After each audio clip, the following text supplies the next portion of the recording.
What up, YouTube? So we're back with the Toyota MR2 sw20 K20 swap, and today we got most of our stuff in, so we're gonna be installing our new water pump. I had ordered the wrong, or they gave me the wrong one. The one they had gave me was for the non-Type S, so I had just ordered a new one.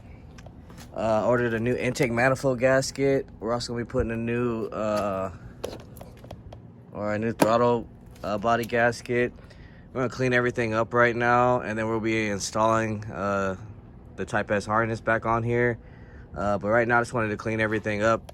As you can see, the ports are pretty good in here, so I'm gonna re-seal everything. I just want to make sure everything on here is good, because when you're working on the MR2, if you have any leaks or anything, it's a lot harder to work on these cars, since the motor's like in the back and it's not really much room over these pillars right here. Like, working over these is the hard part.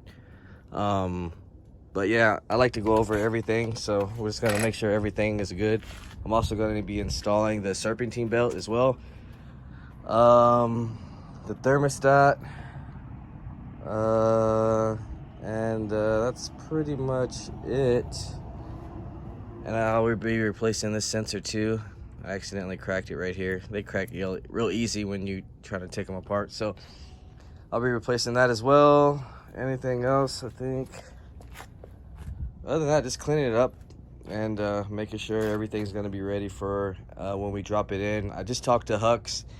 They said supposedly they should be sending me the mounts, shifter cable, box, adapter with hybrid racing, the clutch, and the shifter mechanism. So hopefully this week, if not maybe Monday or something, but hopefully they're sending it as soon as possible. But right now I'm gonna go ahead and start taking this gasket off, the sensor off, and getting ready to reseal everything up with the water pump housing. And then we'll go ahead and install the water pump, the serpentine belt, and start installing the harness as well, and basically have it all ready for when we get ready to drop the engine in, or yeah, for when the parts come in so we can drop it in. So I'm gonna go ahead and start cleaning this thing up and taking off what we're not gonna use, and then we'll come back and start working on putting the housing on, intake manifold back on, and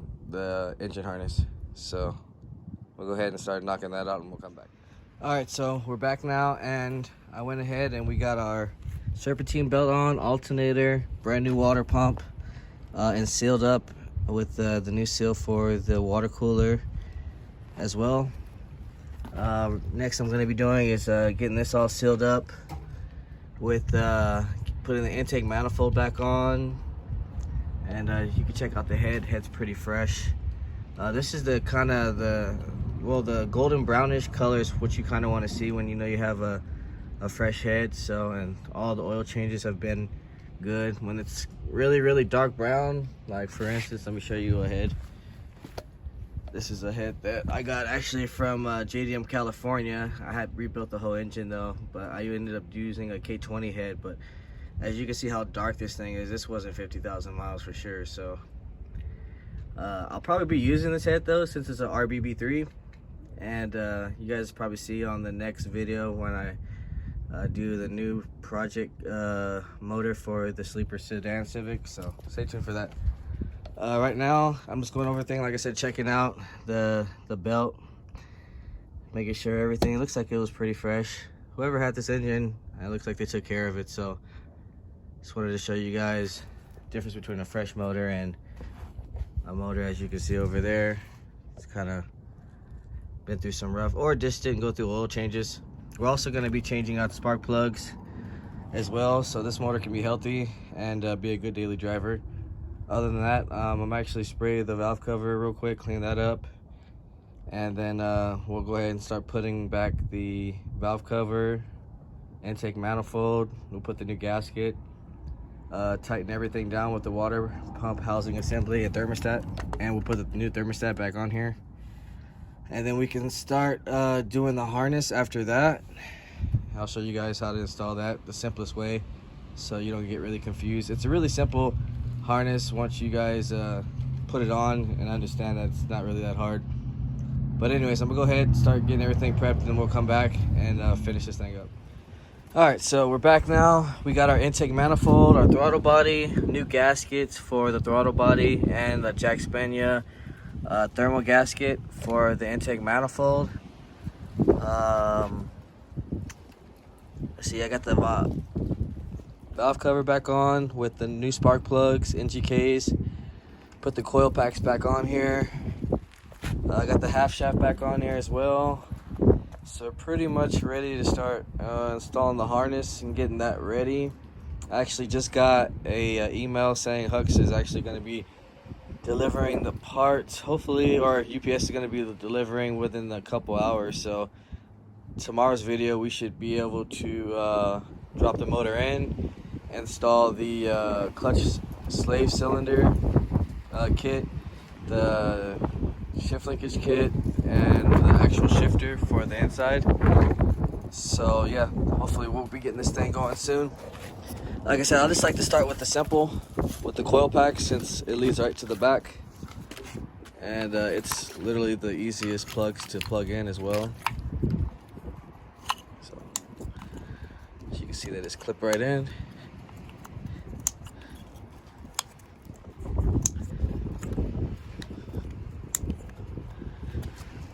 Then we got pressure.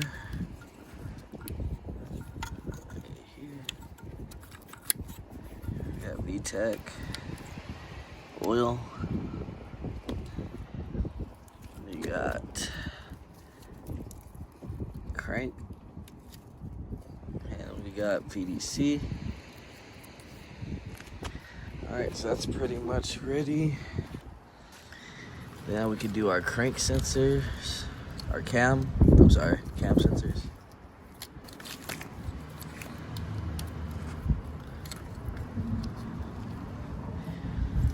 Alright, then we got, so we got evap, map, TPS. And with this harness, guys, it usually just goes right where they're supposed to go. If you have to stretch anything or if something feels weird, it's probably not right. Let's see, we got temperature right here. Reverse.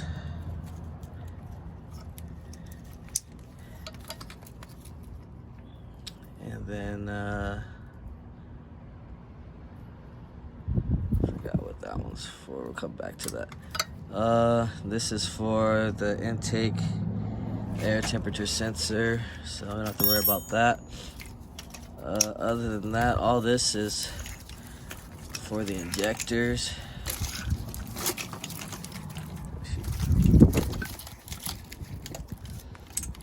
Okay, so we got idle control valve right here.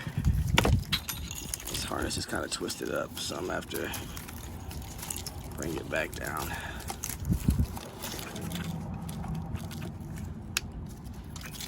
Alright, this is for the injectors and the ground right here.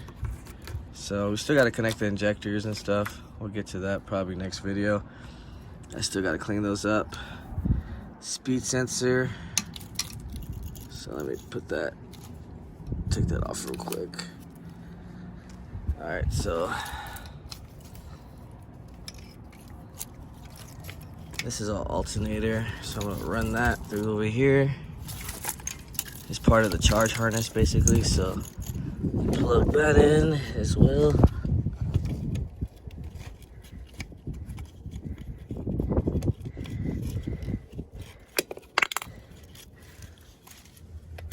Alright, so that's plugged in. Let's see, what else we got? Let's see. That's pretty much it.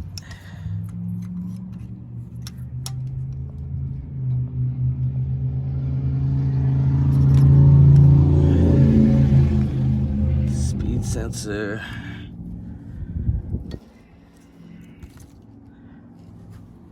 And then we'll be running the harness through the inside.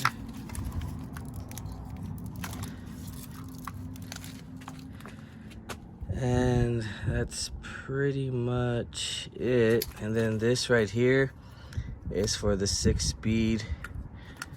Let me take this tape off real fast.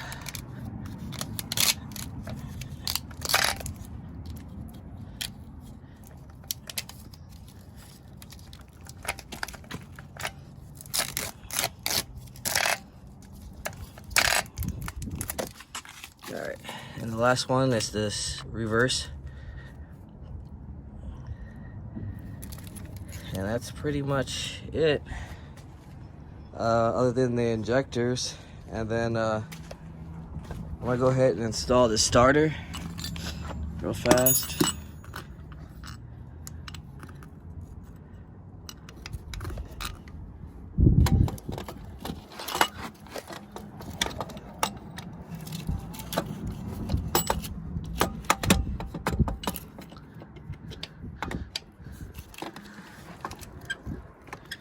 I'm just gonna partially screw it in right now. I'll go ahead and probably finish this all up when I get the hux parts. So yeah, that's pretty much it for today, guys. Everything is pretty much prepped as far as checking out the engine, getting the belts on, and getting everything kind of sprayed down and cleaned up so it looks a lot better when we put the motor into the car. If you haven't liked, share, subscribe, comment, let me know what you guys think. Also, if you want to get ahead of this video and just see any of my other MR2 videos, go ahead and check those out. I have about 3 sw20s, so this isn't the first one I've done. Also, check out my EG, EK, FG videos, FA5, clutch, etc. if you guys want to learn some knowledge about K-Series. Other than that, I'll see you guys in the next video.